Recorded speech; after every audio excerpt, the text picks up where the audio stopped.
Assalamu alaikum wa rahmatullahi wa barakatuh. Àánú Ọlọ́run orí ajẹ́jẹ́ tán tọ́lọ́run ti ṣe àlùbáríkà kó má fi gbogbo mùsùlùmí ayé lẹ̀ títí tí ó fi di ọjọ́ ìdájọ́. Èèyàn wà nínú mọ́tò ilé ẹ̀kan mi lè máa fi gbogbo ẹnu sọ̀rọ̀.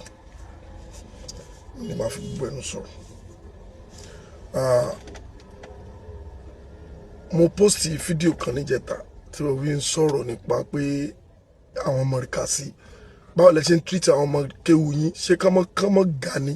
Nígbà tẹ́ ẹ mọ̀ pé ẹ̀fẹ̀ kan ga, kí lẹ̀ ń kọ́ wọn kéwu sí? Kí ló dé tẹ́ fi ń kọ́ wọn kéwu? Ìgbà tẹ́ ẹ mọ̀ pé ẹ̀fẹ̀ kan ga, kí ló dé tẹ́ ń kọ́ wọn ní kéwu? Tẹ́ pé tán bá ti ń ga yẹn, òun ni ìbànújẹ́ ayé ó máa ń ba yín. Ẹ múrú àwọn ẹjá tiẹ̀ fọ̀rọ̀ bàbá Mufti lẹ̀. Torí ẹ ti wulẹ̀ mú bàbá sọ́sẹ́sì bàbá yẹn ti jẹ́ kẹ́ mú wọn lọ́tà. Àfẹ́ sọ̀rọ̀ bàbá Mufti. Sheikh Imran Abdul Majid Ọmọlẹ́yà kí náà ṣe fún yín tán fi jọ́ta yín nínú ọgbà yẹn. Bàbá Al-Gamawi tẹ́ dọ́rọ̀ wọn lẹ́jọ́ ní tẹ́ ẹ̀ pa microphone kí náà ṣe fún yín tẹ́ fi dọ́rọ̀ wọn lẹ̀ nínú ọgbà yẹn. Èmi ń bi yín léèrè ni o, kí náà ṣe fún yín? Ká má dúpẹ́ lọ́wọ́ àwọn sùmùrà o, ká dúpẹ́ lọ́wọ́ àwọn sùmùrà o, ká dúpẹ́ lọ́wọ́ sùmùrà o. Sùmùrà tóbi o, Ọlọ́run má pa ìjọ sùmùrà run o, Ọlọ́run má pa àwọn àfá àwọn run o, Ọlọ́run má balẹ̀ wọn jẹ́ o. Àwọn sùmùrà èèyàn ni wọ́n, kọ́mọ kéwú ó máa ga, kó máa ga, kó máa ga. Òun ni dùnnú àwọn sùmùrà. Kọ́mọ kéwú ó máa lòkè, kó máa lòkè, kó máa lòkè. Òun ni dùnnú àwọn sùmùrà.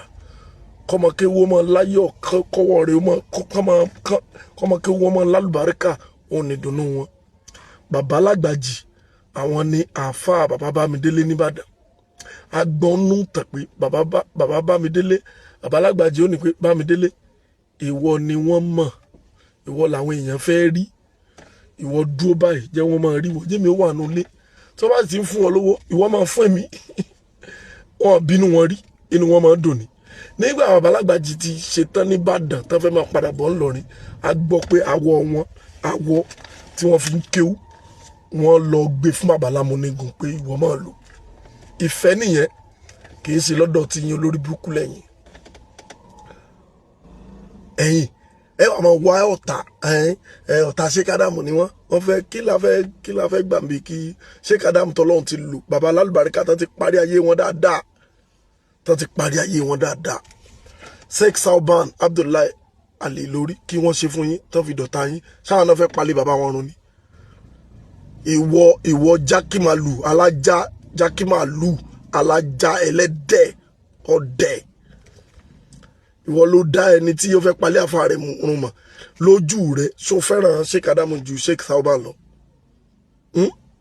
Ó fẹ́ràn Sheikh Adamu ju Sheikh Sauban lọ. Aláàjì tó tẹ̀wọ̀n dé ńjọ́ sí tó gba Mẹ́kà dẹ̀wọ̀n lọ́jọ́ sí, a máa sọ̀rọ̀ Sheikh Sauban á dẹ̀ máa sin wọn jẹ pẹ̀lú àìlera wọn.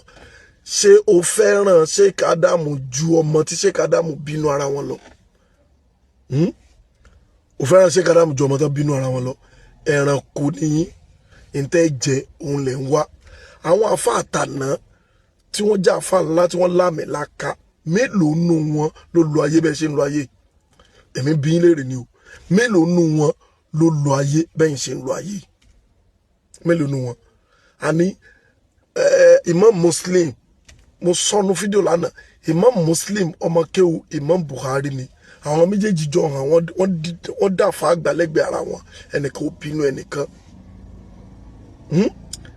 Ẹnìkan ò bínú ẹnìkan.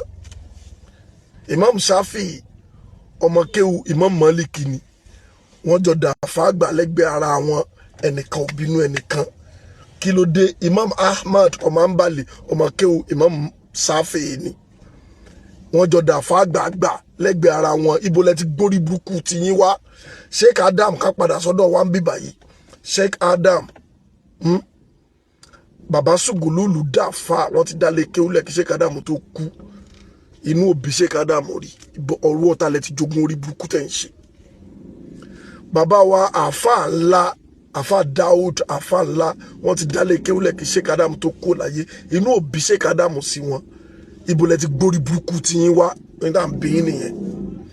gbogbo yẹn wà máa gọ sábẹ́ pé ilé Sheikh Adam lè ń protect ilé Sheikh Adam kọ́ lè ń protect ẹni tó bá fẹ́ protect ilé Sheikh Adam yóò mójútó ti Sheikh Adam fi lẹ̀ ni.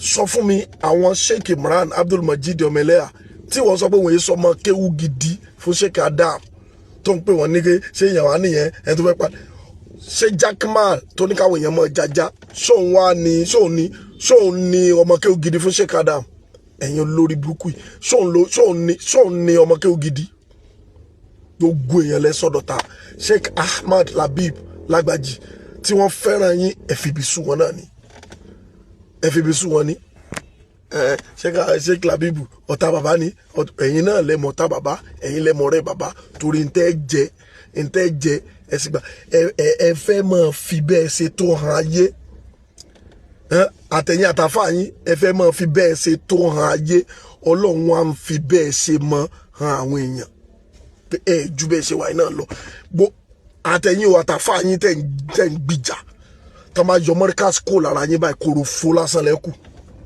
ṣé bẹ́ẹ̀ ló ṣe wá rí lọ́dọ̀ àwọn Sheikh Imran Abdul Majid Eleha baba mufti tí gbogbo yín sọ̀dọ̀ ta lè ní baba mufti DR kọlọ̀njà rí baba yẹn pé ṣé sàtífíkẹ́ẹ̀tì Markaz náà fi ń jẹun mo bí ẹ lè rí ni o ṣé sàtífíkẹ́ẹ̀tì Markaz náà fi wáṣẹ́ náà fi ń jẹun bismillah.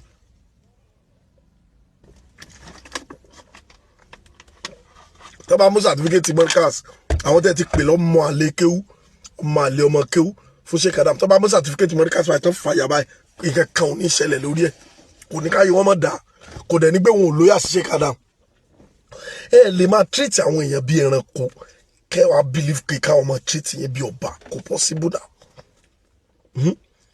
ta ni ẹni náà tó ń gbé kéwú Sheikh Adam ga lọ sókè tó àwọn tí mo fẹ́ ka orúkọ wọn lẹ̀ yìí mo jáde nínú àwọn paru èèyàn tẹ kó tira yẹn àwọn ńlẹ rẹpẹtẹ àwọn jákèmálù ajájá wèrè ìmáàmù àgbà Ìlọrin tó kú lánàá tó lọ sọ́dọ̀ wọn tó lọ kíyàwó wọn tí wọ́n bàbá wa padà wá àtọ bàbá dé wà di kinní kan níbi olókùú olórí ibú jájájájá jákèmálù ṣé wọ lèèyàn rí ṣé wọ lọmọ kéwú dáadáa ṣé òun lè rẹpẹtẹ lọmọ kéwú rí fún Sheikh Adam alápàtìrà sáwọn ọmọ kéwú àwọn paruparu àwọn pàǹtí èèyàn yẹn ṣé èèyàn rí làwọn yẹn mo ń béèrè lọ́wọ́ ẹ̀ kó dá mi lóhùn ṣé èèyàn rí làwọn yẹn èèyàn rí ni wọ́n àwọn dìgbòlugi èèyàn wá wo àwọn sẹ́ẹ̀tì àwọn èèyàn tá a fẹ́ máa kà bàbá wa àgbà Sheikh Subair Al-Gamawi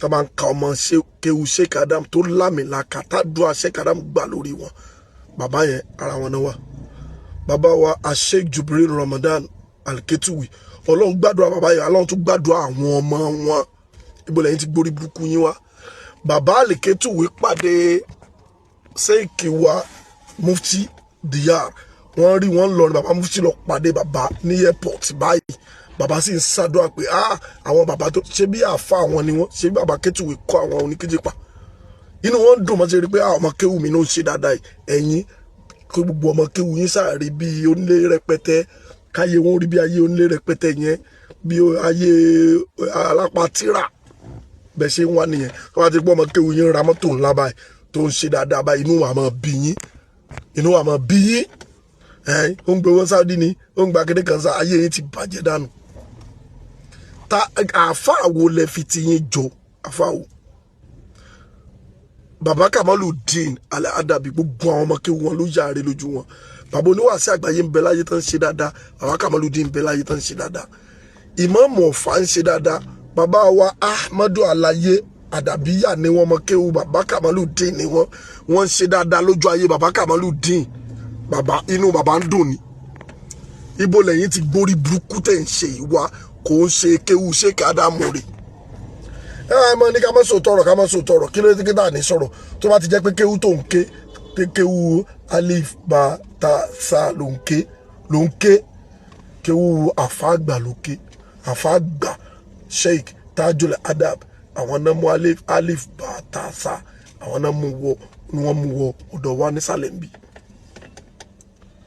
alefi ba ta sa jim ìdáhùn èèyàn ké tẹ́lẹ̀ nìyẹn amẹ́rùwá ankarimu sinra sin nǹkan ká tẹ́lẹ̀ nìyẹn àfàgbà ló yí kéwù padà orí àfàgbà ní kéwù ti pa àwọn alálàájì àgbà 1926 náà ti dálé kéwù lẹ̀ gbẹlẹ̀ wà ń gbọ́ ọmọdún mélòó gan ni bàbá tẹ́ sọ pé ń gbìjàngbà yẹn àbáyẹ̀dẹ̀ lọ ayé wọn lórí dáadáa ni ẹ̀yin gbórí burúkú gbórí burúkú dé wọ́n ń pè mí lórí fóònù òun send voice note sí mi òun ṣépè fún mi ṣé kí wàá parọ́ ni ṣé wàá mọ̀ mi wálé kéwù yín ni ní ti dárú náà yín mú wà ń bẹ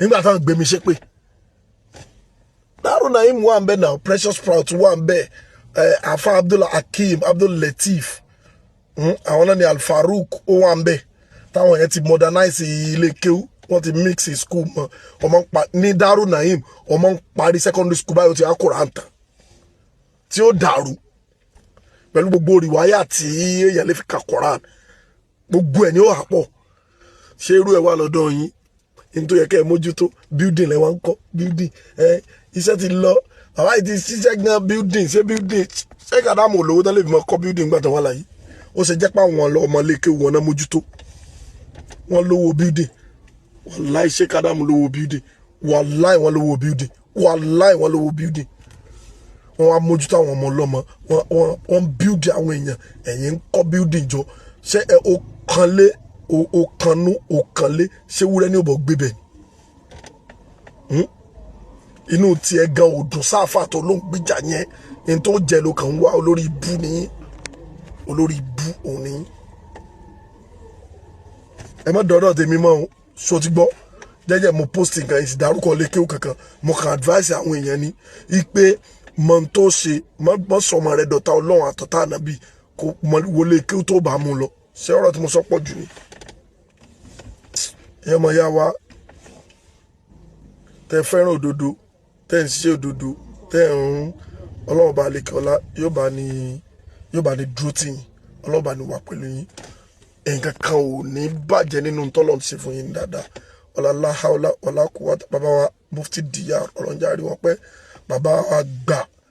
bàbá wa ẹlẹ́hà gbà tó ní Sheikh Imran Abdul Majid ọmọ ẹlẹ́hà ọlọ́njàrí wọn pẹ́ lórí dáadáa àwọn èèyàn pé èèyàn sójú ọ̀nà Ọlọ́run pẹ̀lú owó wọn pẹ̀lú wàhálà wọn pẹ̀lú àlàáfíà tọ́lọ́run fún wọn òṣì lẹ́yìn ṣe